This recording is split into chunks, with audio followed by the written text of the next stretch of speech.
Hi, thank you for attending this presentation on selling in a technology-based industry. My name is Ashley Ring, and I am the account manager here at Tuxera, a software company with a focus on embedded products such as file systems, file management, flash storage, and networking software. As leader in the data management space, Tuxera's customer base reaches every industry from automotive to enterprise to consumer electronics to defense and aerospace. Tuxera is a global organization with main headquarters in Finland and additional offices in Washington State and the newest addition in Budapest, Hungary. Tuxera's embedded solutions are in millions of products produced around the world, such as cameras and drone storage, military communication devices, satellites, and cloud-based applications. With options for both open source and source code delivery, the opportunity for Tuxera's wide range of products is virtually endless. A little bit about me as why I'm doing this presentation today.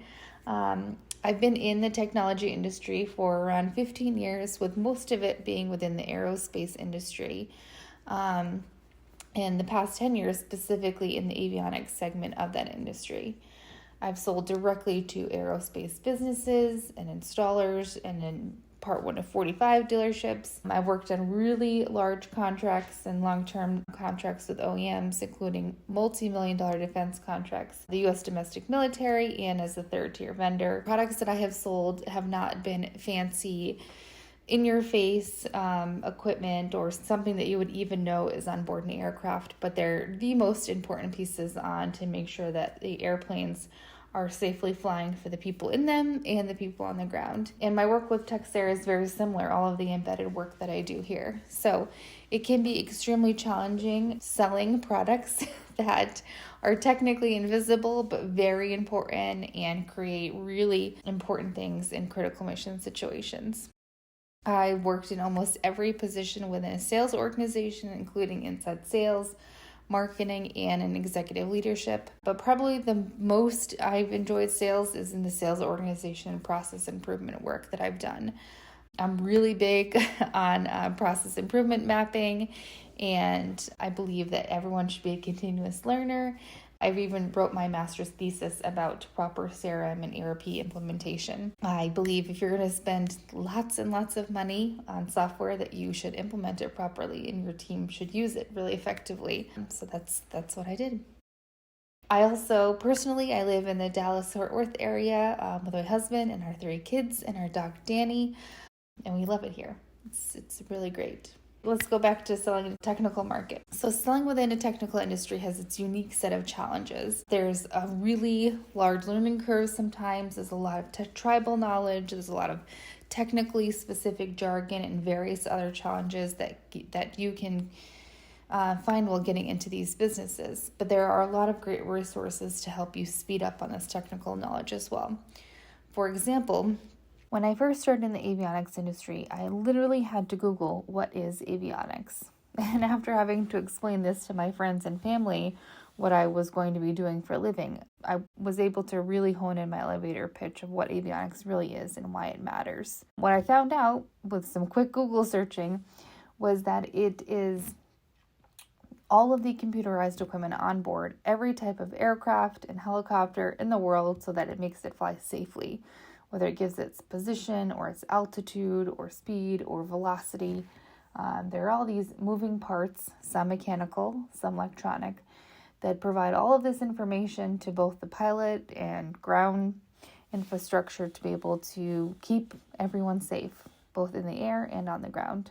Is extremely important, and a lot of the work that I did was behind the scenes. You would never even know that some of this equipment is on these aircraft unless you really knew what you were looking for and really knew how it operated, which makes it a pretty hard sales pitch. It was really important for me to do my research and get up to speed on what was happening in the industry, and I really relied on other industry-specific publications to tell me the story, to tell me the huge players in the market, to find out what was happening. And it doesn't matter which industry you're in. In my case, Avionics News became my Bible. There's lots of different magazines and news outlets for every single industry. I even get a magazine that's just specific to trade show exhibits. That's it. That's all the magazine's about. It comes out 4 times a year. So it can be extremely niche markets that you find, but find who those people are and start to learn everything that you possibly can. The next thing you want to do is you want to develop a peer group. This will be the biggest thing into breaking through some of that technical jargon, because you will find that once you develop some allies and start having some conversations and listening to some meetings, you will start to pick up on the things that other people have said. And I really don't mean talking to just salespeople. Meet the engineers, meet quality people, meet technicians that are building things, meet the logistics people, meet everybody that you can possibly meet within this industry that you want to work in, and continuously ask questions. People are very proud of their work, and they will be willing to share what they can with you, and just be patient with yourself as you continuously learn and make this as part of your methodology. As a forward-facing person within the industry or an organization, it's really important that you develop your own brand and your own voice, both what you want to be professionally and within the industry. This should be in parallel to what is happening within the business, but this is also a really great time for you to reflect on your personal morals and values. For example, what does your LinkedIn profile look like? What sort of clothes do you want to wear to the office or trade shows? How do you want to conduct yourself at work events? All of these are part of your personal branding. My husband is an extremely flashy person. He chooses to wear very sparkly jackets on trade show floors. It has become part of his brand that he chooses to put some of these outfits out there that I wouldn't be as comfortable as he is, but that's just part of his personal branding. There are certain companies that dress all in black and green, right? And you can recognize them specifically, like in the dresses and their ties, everyone matches, right? And so you need to think down to those specific details. Is there something that you want to be instantly recognized for as you go about your business and selling things? Those tiny details really do make a really big difference in how you want people to remember you. As you go about making these decisions and you present yourself in pitches and meetings, if you are unsure of yourself, you have this product roadmap, your roadmap of morals and values to go back on. The second part, building your brand, is going back to becoming the expert in your industry. You want to be able to speak confidently, write confidently, really have people value your contributions, and ultimately think of you as a thought leader within the industry. And that isn't going to come overnight. You're going to need to ask a lot of questions. You're going to need to learn some lessons. And just be really patient with yourself as you learn, but know that that knowledge will come and eventually it will become second nature to you. As part of your personal branding, you're also going to have to reach far outside your comfort zone and introduce yourself to a lot of people. Network. You cannot underestimate the ability to network. There are people that I have met 2 decades ago at a very small airport in Connecticut that I still run into at trade shows and still say, hey, do you remember that time that you helped me with my fuel? So it's things like that they will remember and that they will recommend you for future things. So when you go to these networking events, don't just stick to the trade show floor. Be sure that you go to the breakout sessions, be sure that you go to the coffee breaks, and then just maybe even hang around the hotel lobby or go to a happy hour.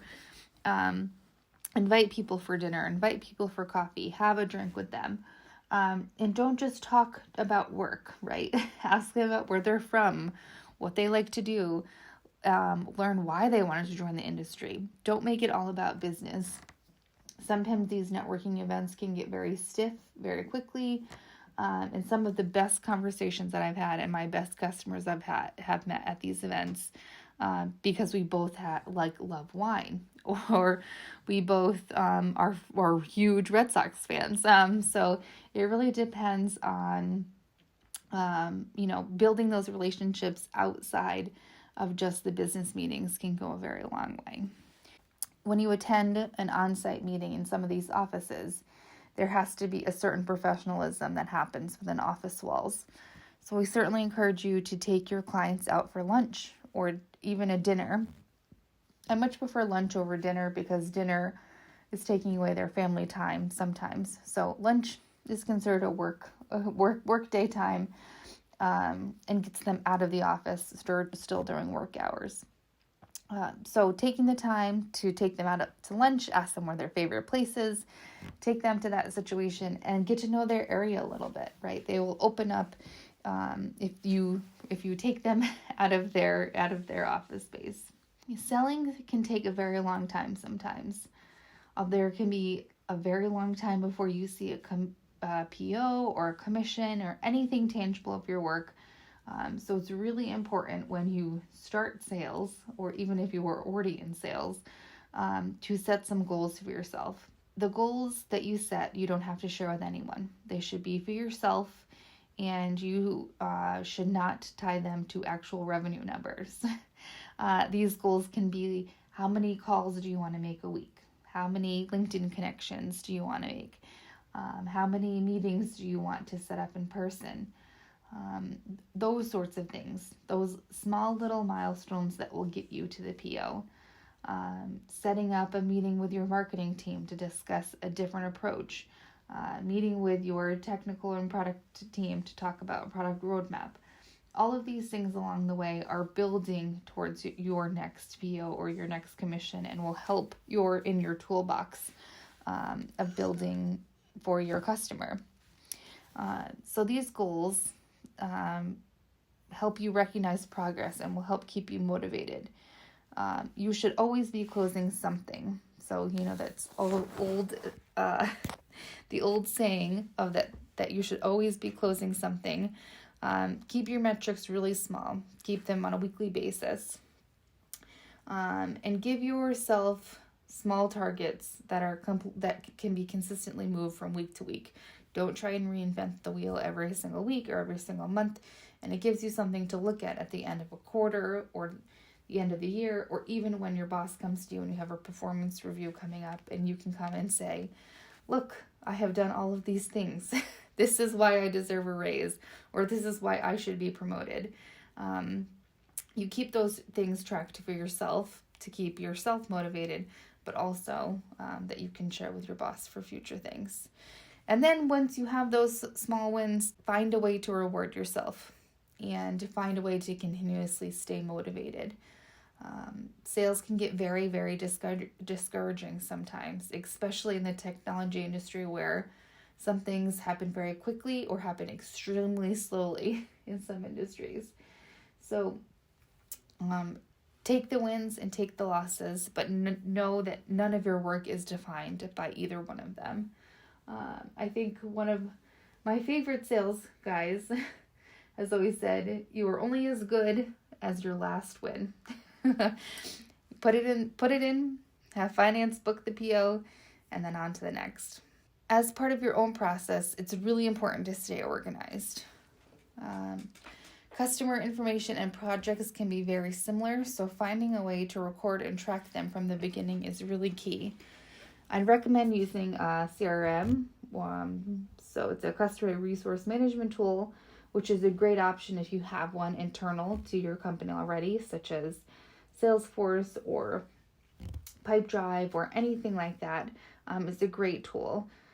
But if you don't have one, that's not really necessary. You can just use free Google Docs and Google Calendar and set yourself up reminders to follow up with people and track all of your information.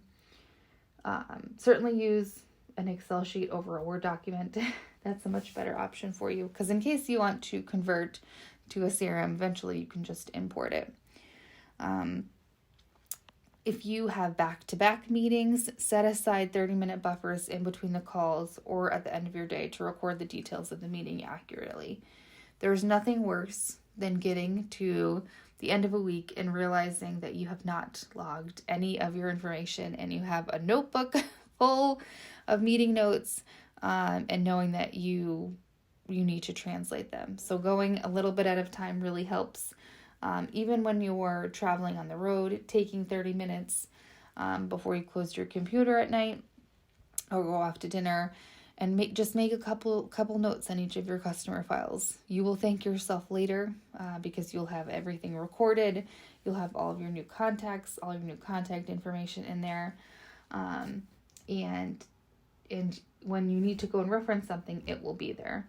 There's no such thing as too much information in this case. So even attaching files, attaching white papers that you found on their website, attaching anything that you can have to their customer files is a great option. So we've talked about building your own brand and networking and setting your own goals. And these are great beginning tools to get into any sales role. But what you really need to do is start to really understand your customer base.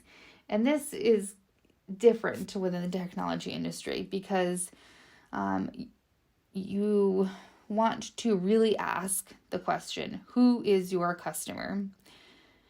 If you're really lucky, you will have an inbound lead from a potential customer asking for your specific product or service. And before the first conversation happens, you need to do your first attempt at your discovery work. You want to research who the company is, who are their decision makers, what's their heritage look like, who is their customer, and then who did they like to sell to, and then what are their buying practices look like. You want to understand if this product or service is the right solution for them. If this is the right solution for them, you really need to understand, is this product a nice to have feature for them, or if it's more of like, I need it, it's mandated, yes, I have to have it.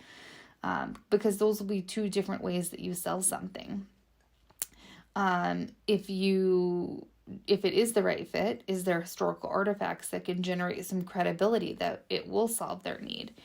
Even if the product or service isn't the perfect fit, and you come to find out in your discovery phase, still have that meeting. Still get them on the phone, get them on the Zoom, and present your product. And be really transparent about what's best for them. Offer your product, of course, first. Talk about all of the awesome features and benefits that your product can offer that could specifically align with what they have originally asked for, and then mention, but it doesn't have this. If there is sometimes a better solution for this customer that might be the competition, you may end up wanting to recommend that. And that sounds crazy, right? That you're actually selling something for your competition. However, in many of these technology industries, especially in aviation, the industry is very small and everyone knows everyone. So it really goes back to your personal branding. If there is a better solution for them, tell them. Be transparent about it. Earn their trust, because it probably will not be the last time that you do business with them. And they will recommend you to something else, or think about a future project down the road, or they might work at a different company and bring you in on that project, what I've seen happen time and time again. But really remember what your values are and practice that really high integrity so that they will want to do that in the future and that they will build that trust with you. It's very, very important.